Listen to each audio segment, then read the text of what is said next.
একটি ঘটনা বলে আমি তেলাওয়াতকৃত আয়াতের থেকে যদি যাওয়ার সময় হয় যাব ইনশাআল্লাহ। সম্মানিত ভাইরা আমার,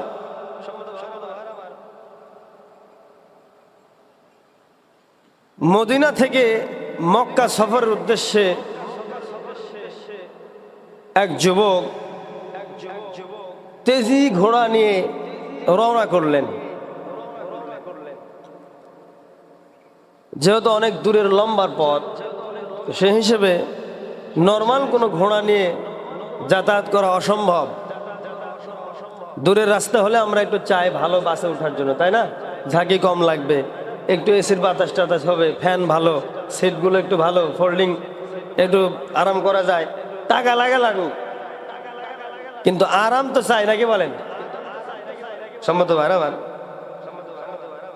মদিনা থেকে যখন মক্কার দিকে রওনা করলেন, মক্কাতে আসার পরে প্রায় 350 কিলোমিটার রাস্তা। এই রাস্তা অতিক্রম করার পরে ক্লান্ত শরীর নিয়ে ঘোড়াও ক্লান্ত হয়ে গেছে। এক খেজুর বাগানের পাশেই ঘোড়াটা দাঁড় করায় রাখে এই যুবক জরুরত ছাড়ার জন্য একটু সাইডে গেছে। কতগুলো মনোযোগ দিয়ে শুনবেন যে আমরা আল্লাহর কাছ থেকে, আল্লাহর ভয় থেকে আমরা দূরে সরে যাওয়ার জন্য আমাদের কি পরিণতি, কি অবস্থা। আর যদি আমরা ভয় করতে পারতাম তাহলে ওনাদের মতো জীবন আমাদের হতো। সম্মত ভাইরা আমার, মদিনার এই যুবক ঘোড়া রাখার পরে খেজুর বাগানের পাশে রেখে জরুরত ছাড়ার জন্য গেছে। এখন এই খেজুর বাগানের মালিক এসে দেখতেছে তার খেজুর বাগানের খেজুর নষ্ট করছে ঘোড়ায়। কিসে নষ্ট করছে? ঘোড়ায়। মালিকের মেজাজ খারাপ। আমাদের সমাজে দেখবেন যে কোনো ফসলাদি নষ্ট করলে গরু বর্গির হয় একটু মারধর করে, কিংবা মালিককে একটু গালিগালাজ সে অসভ্য ভাষায় কথাও বলে না? এখন বাগানের মালিক দেখতেছে যে ঘোড়া একাই, কোনো মালিক টালিক কেউ নাই। বাগানের মালিক সুযোগ পাইছে, হ্যাঁ সমস্যা হলে ঘুরে দেন বাস। হ্যাঁ, খালি গলায় কথা বলে এখান থেকে, মসজিদ বড় তো আপনাদের করছেন অনেক, মাশাআল্লাহ, এখান থেকে খালি গলায় কথা বলে ওই লোকের কানে পৌঁছানো আমার পক্ষে সম্ভব না। আর আমি যদি ওই জায়গায় কথা পৌঁছাতে না পারি, ওই লোক যা বলবে যে ইমাম তো ভাইবা দেওয়ার জন্য আসছিল, তো কথাই বুঝিনি রে, তো কিভাবে লিব। অনেক সিস্টেম আছে। এই জন্য আমি আঙ্কেলকে বলছি, আঙ্কেল যা অকেজো আছে, আমি যদি এমনিতেই পক্সি দেওয়ার জন্য যাবো, ঠিক করেন। আলহামদুলিল্লাহ ঠিক করছে। আফজাল মামাকে বলছিলাম যে একটু মেম্বারটা বানা দেওয়ার জন্য, ঈদে মেম্বার বানা দেওয়ার জন্য, মেম্বার বানা দিয়ে গেছে।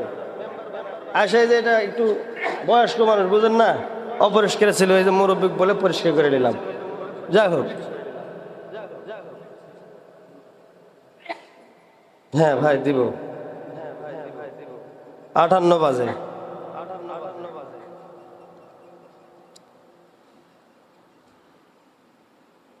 না ভাইকে দিয়ে দিই নাকি?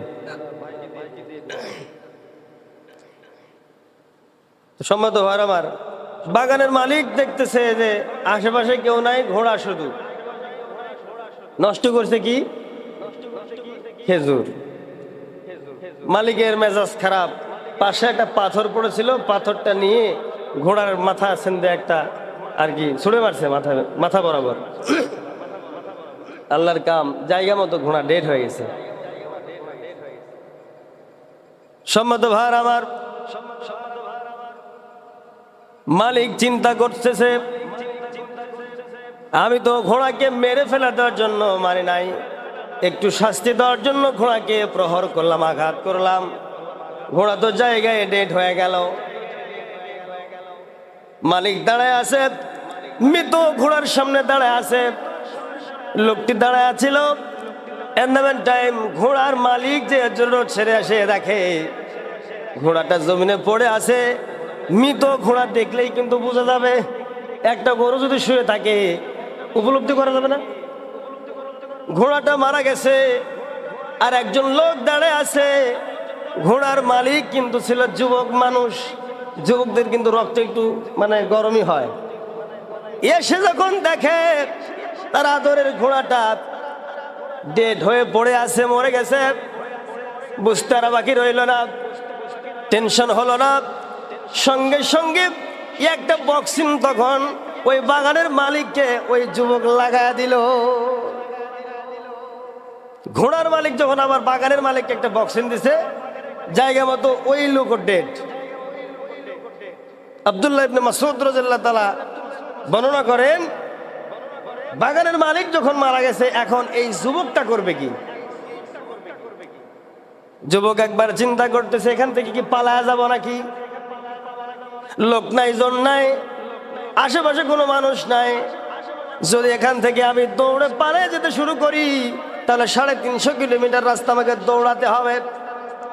আচ্ছা হ্যাঁ ঠিক আছে, দৌড়া পালায় গেলাম। দৌড়ে পালায় গিয়ে আমি বেঁচে গেলাম।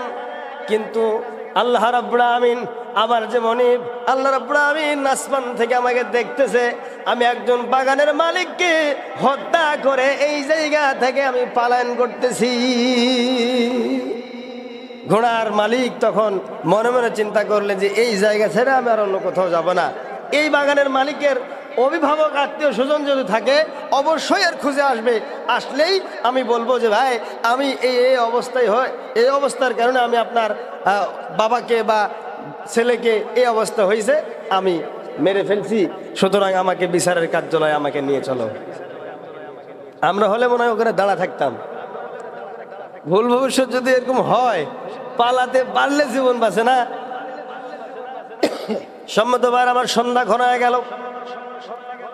সন্ধ্যা যখন ঘনায় গেল, এই বাগানের মালিকের ছেলে দুইটা ছিল খুঁজতে খুঁজতে বাবা গেছে সকালে, এখন পর্যন্ত বাবা আসলো না। বাসায় যদি আপনি বাসা থেকে বের হয়ে যান, এখন কিন্তু মোবাইলের যুগ, মোবাইল করে বাবা তুমি কোথায় কোথায় গেছো, সন্ধ্যা হয়ে গেল, এখন পর্যন্ত তুমি কেন আসতেছো না? বাবার খোঁজ করার জন্য দুই ভাই বের হয়ে পড়ছে, বিভিন্ন বাগান খোঁজাখুঁজি করলো, কারণ জানে বাবা বাগানে যায়, খেজুরের যত্ন করে, খেজুর বাগানে পানি সেচ দেওয়া লাগে, অসংখ্য কাজ রয়েছে। খুঁজতে খুঁজতে যখন দেখতেছে এক জায়গায়, যে বাগানে যে দেখতেছে বাগানের ধারেই একজন লোক দাঁড়ায় আছে, আর একটা মানুষের লাশ পড়ে আছে, আর একটা সাইডে ঘোড়ার লাশ পড়ে আছে। সম্মানিত ভাইরা আমার, যখন এই দুইজন যুবক দুই ছেলে যখন যাওয়ার পরে লোকটিকে জিজ্ঞাসা করতেছে, ভাই তোমার বাসা কোথায়? লাশের দিকে তাকায় দেখে তার বাবা। জিজ্ঞাসা করতেছিল, ও যুবক, এই আমার বাবার অবস্থা এরকম কেন হলো, একটু আমি জানতে চাই। যুবক বলতেছে, ভাই আমি মদিনার লোক, মক্কাতে আসছি সফর করার জন্য, আমি এই বাগানের পাশেই ঘোড়া রেখে আমি জরুরত ছাড়তে গেছি, এই লোক আমার ঘোড়াকে আঘাত করে মেরে ফেলছে, আমি সহ্য করতে না পারে আমি একটা বক্সিং দিছি, এই জায়গায় এই লোক সে এখানে ডেট হয়ে গেছে। যুবকরা বলতেছিল, এটা আমার বাবা, তোমার তো সাহস কম নয়, আমার বাবাকে মেরে ফেলছো, আমার বাবার এখন তোমাকে আমরা কি করতে পারি? যুবক বলতেছিল, তোমাদের এই জায়গায় অর্ধেকটা পৃথিবীর প্রেসিডেন্টের দায়িত্ব পালন করতেছে হযরত ওমর, বলেন সুবহানাল্লাহ। এমন একজন রাষ্ট্রনায়ক দায়িত্ব পালন করতেছে, যেখানে গেলে ইনসাফ ভিত্তিক বন্টন নীতি বা বিচার ছাড়া অন্য কোনো ঘুষ ঘাস দিয়ে বিচার ফাইসলা কার্যকর করা সম্ভব নয়। দুই ছেলে আবার বলতেছে, ঠিক আছে, আপনি যেহেতু নিজে মুখে স্বীকার করছেন আমার বাবাকে মেরে ফেলছেন, চলে নেবেন ওমর দরবারে। ঘোড়ার মালিক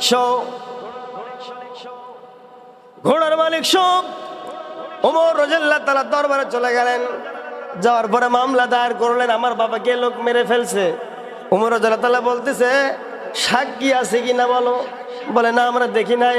তাহলে কার সাক্ষী আমি গ্রহণ করব? যে মেরে ফেলছে ঘোড়ার মালিক বলতেছে, আমিরুল মুমিনিন, আমি নিজে হাতে মারছি, এতে কোনো সাক্ষীর প্রয়োজন নাই। ইসলাম বলতেছে, কোনো দোষী যদি নিজে মুখে দোষ স্বীকার করে, মেন্টালিটি কোনো সমস্যা যদি না থাকে, সাধারণ সুস্থ মানুষ যদি বলে আমি ওই পাপ করেছি বা আমি ওই ভুল করেছি, বিচারক তারা ওই নিজের মুখের জবানবন্দি নিয়ে সেই বিচার কার্যকরী করতে পারে। বলতে তুমি কি কোনো অসুস্থ নাই? বলে না, আমি কোনো অসুস্থ নাই, আমি এই কাজ হওয়ার জন্য আমি মেরে ফেলছি, একটা বক্স নিচে জায়গায় মতো মরে গেছে, আমি নিজে মুখে স্বীকার করতেছি লোকটা আমার হাতেই মারা গেছে। সম্মত ভাইরা আমার, ওমর রাদিয়াল্লাহু তাআলা বলতেছিল, ইসলাম বলে কোনো মানুষ যদি একবার নয়, দুইবার নয়, চারবার যদি ইসলাম বলতে কোনো ব্যক্তি যদি চারবার নিজে মুখে নিজের দোষগুলো স্বীকার করে আর কোনো সাক্ষীর প্রয়োজন হয় না, ওই ব্যক্তিকে আসামির কাঠগড়ায় দাঁড় করে দিয়ে তার বিচার কার্যকরী করা দরকার।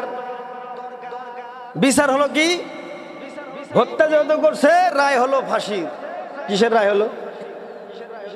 আমাদের সমাজে ফাঁসির কাস্টে ঝোলা মানুষগুলো ঘুষ ঘাস দিয়া, ফাঁক ফোকর দিয়া, সিস্টেম করে, টাকা পয়সা বেশি দিয়া সিস্টেম করা যাচ্ছে না এখন? যায়। কিন্তু ওই জামানায় উমরের কাছে এগুলো কোনো এক্সকিউজ ছিল না। সম্মত ভাই আমার, ফাঁসি খুব সংক্ষেপে শেষ করে দিচ্ছি, 15 পর্যন্ত না ভাই, 5 বাজে আর 10 মিনিট। সম্মত ভাই আমার, এখন ওমর রাদিয়াল্লাহু তাআলা ফাঁসির রায় দিয়ে দিলেন।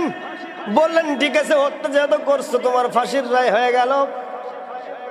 ফাঁসির রায় কার্যকরী করার সঙ্গে সঙ্গে কালো কাপড় মাথায় দেওয়া হবে, রশিগুলো ঝোলায় দেওয়া হলো, জল্লাদকে বলা হলো নিয়ে যাও ফাঁসির কাস্টে ঝোলায় দাও। এখন ফাঁসির কাস্টে ঝোলানোর আগে ফাঁসির আসামিকে একটাবার জিজ্ঞাসা করা হয়, যেটা ওমর রাদিয়াল্লাহু তাআলা জামানা থেকে পর্যন্ত চলে আসতেছে। ফাঁসি যাদের হয় তাদেরকে জিজ্ঞাসা করা হয়, তোমার জীবনের শেষ কোনো ইচ্ছা আছে নাকি? এখন জিজ্ঞাসা করা হয় না? শুনছেন এটা? জিজ্ঞাসা করা হয়।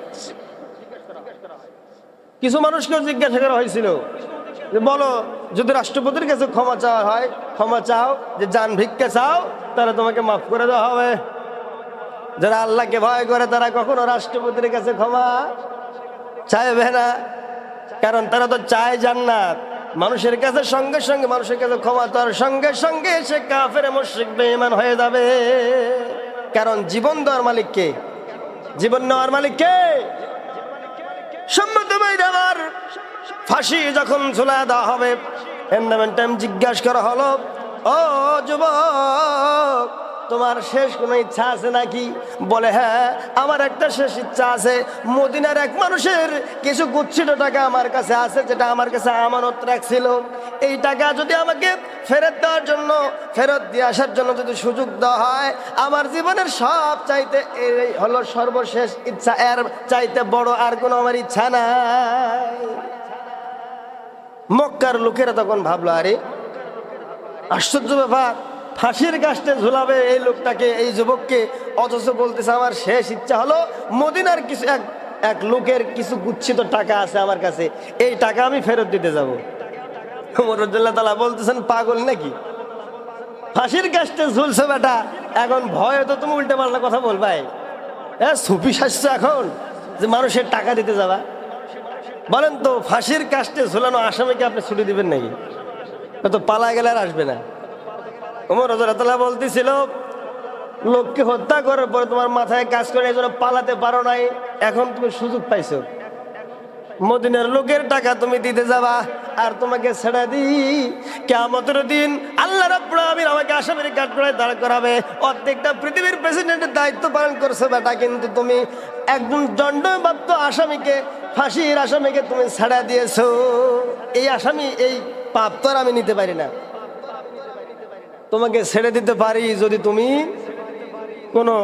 এখানে যদি কোনো রকম কোনো মানুষকে যদি তোমার এই দায়ভারটা যদি তুমি দিয়ে যেতে পারো। মক্কার যুবকের ভিতরে একজন মানুষ ভাবলো, এরকম ভরা টকবকে যুবক একজন মানুষকে হত্যা করার পরে পালায়ন না করে ওমরের দরবারে আসছে বিচার ফয়সালা করে নেওয়ার জন্য। আবার দেখতেছি ফয়সালার শেষ রায়ে, শেষ সময়ে তার একটা শেষ ইচ্ছা, তার কি? যখন শোনা হলো তখন সে বলতেছে, মদিনার এক লোকের টাকা আছে আমার কাছে, আমি দিতে যাব। এই যুবক তো কখনো মিথ্যা কথা বলতে পারে না। মক্কার এক যুবক বলেন, হ্যাঁ, দায়ভার আমি নিলাম। ওমর রাদিয়াল্লাহু তাআলা বলতেছিল, তুমি কি তোমার মাথা ঠিক রেখে কথা বলছো? বলে হ্যাঁ, আমি ঠিক রেখে কথা বলতেছি। যদি এই লোক ফিরে না আসে তাহলে ফাঁসি হবে তোমার। বলে হ্যাঁ, ঠিক আছে, কোনো সমস্যা নাই। রাষ্ট্র থেকে তাকে একটি ঘোড়া দেওয়া হলো। ঘোড়া দেওয়ার পরে এই ঘোড়া নিয়ে তিনি রওনা করলেন মক্কার দিকে, মদিনার দিকে। মদিনার দিকে যখন রওনা করলেন, লম্বা পথ, বাসায় যখন ফিরে গেলেন মাকে বলতেছিল, মা জীবনের শেষবারের মতো দেখা করতে আসলাম, যদি কোনো ভুল করে থাকি ক্ষমা করে দিও। বাবাকে বলতেছিল, বাবা জীবনের শেষ দেখা করতে আসলাম, যদি কোনো ভুল করে থাকি মাফ করে দিও।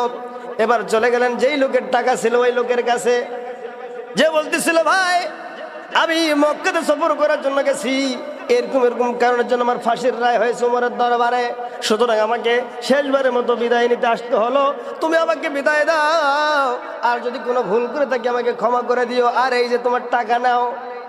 লোকটা বলতেছিল, যে যুবক আমানতের টাকাগুলো মৃত্যুর ফাঁসির গাছটি ঝোলার অবস্থায়, ওই অবস্থায় ছুটি নিয়ে যে আমানতের টাকাগুলো মানুষকে ফেরত দেওয়ার জন্য আসে, আল্লাহর কসম করে বলতেছি ওই লোক কখনো ইচ্ছা করে কোনো মানুষ হত্যা করতে পারে না। বলেন সুবহানাল্লাহ। সুবহানাল্লাহ অনেকেই বললেন না, মানে মুখটা একদম জোড়া লেগে গেছে। সুবহানাল্লাহ, আলহামদুলিল্লাহ, আল্লাহু আকবার এগুলো বলেন না, তো এই জন্য মুখগুলো জোড়া লেগে আছে। জোরে বলেন সুবহানাল্লাহ। না, এতগুলো মানুষ মসজিদ কাঁপা দরকার, সাইডের মানুষ জানবে যারে মসজিদে মনে মেলায় মানুষ আছে। আপনারা কথা বলবেন কি করে, মানে ফ্রিজ হয়ে গেছেন, বুঝলেন না? যাক, ফ্রিজ ইনশাল্লাহ খুলে যাবে আস্তে আস্তে। সম্মত ভাই আমার, এই যুবকটা তখন সব থেকে ছুটি নিয়ে বলে কয়ে যখন আসতেছিল, লম্বা রাস্তা, এই রাস্তা আস্তে আস্তে যেই ঘোড়াটা রাস্তা থেকে দেওয়া হয়েছে, ঘোড়াটার অতটা শক্তি সামর্থ্য ছিল না, ঘোড়া তখন একটু নিস্তেজ হয়ে গেল। আস্তে আস্তে সময় শেষ। যে লোক ড্রাইভার নিছে ওই লোককে ডাকা হলো, বেটা তুমি যে আন্দাজে চিনো না জানো না ড্রাইভার নিছো, এ তো এখন পর্যন্ত আসলো না, তুমি আসো, তোমার ফাঁসি হবে। ফাঁসির গাছটা ঝোলা দেওয়া হলো। বলেন তো, ছিল নাই জানে না, একজন মানুষের ড্রাইভার নিছেন, তার জন্য ফাঁসি হচ্ছে, মন মনে হয় ভালো হবে? হ্যাঁ, মন ভালো হবে? মন খুব খারাপ। ফাঁসি যখন কার্যকর করা হবে, যেই যুবক ছুটি নিয়ে গেল মক্কার দিকে, মদিনার দিকে, ওই মদিনার ওই যুবক আসার পরে বলতেছে, আমিরুল মুমিনিন, খবরদার খবরদার, আমার পাপের দায়ভার অন্য কার কাছে তুলে দিবেন না, আমি উপস্থিত হয়ে গেছি। বলেন সুবহানাল্লাহ। আল্লাহর প্রতি ভয় যদি কোনো মানুষের থাকে, আল্লাহকে যদি কোনো মানুষ আত্তাকুল্লাহ, আল্লাহকে যদি ভয় করে, সঙ্গে সঙ্গে তারা দ্বীনের রাস্তায়, ইসলামের রাস্তায়, কোরআনের রাস্তায় কবুল হয়ে যাবে, রাস্তায় চলাফেরা করবে, এতে কোনো সন্দেহ নাই। পৃথিবীর যতই বাতিল শক্তি আসুক না কেন, আল্লাহর এই বান্দাকে আল্লাহর একত্ববাদের ঘোষণা থেকে চুল পরিমাণ সরাতে পারবে না। বলেন সুবহানাল্লাহ।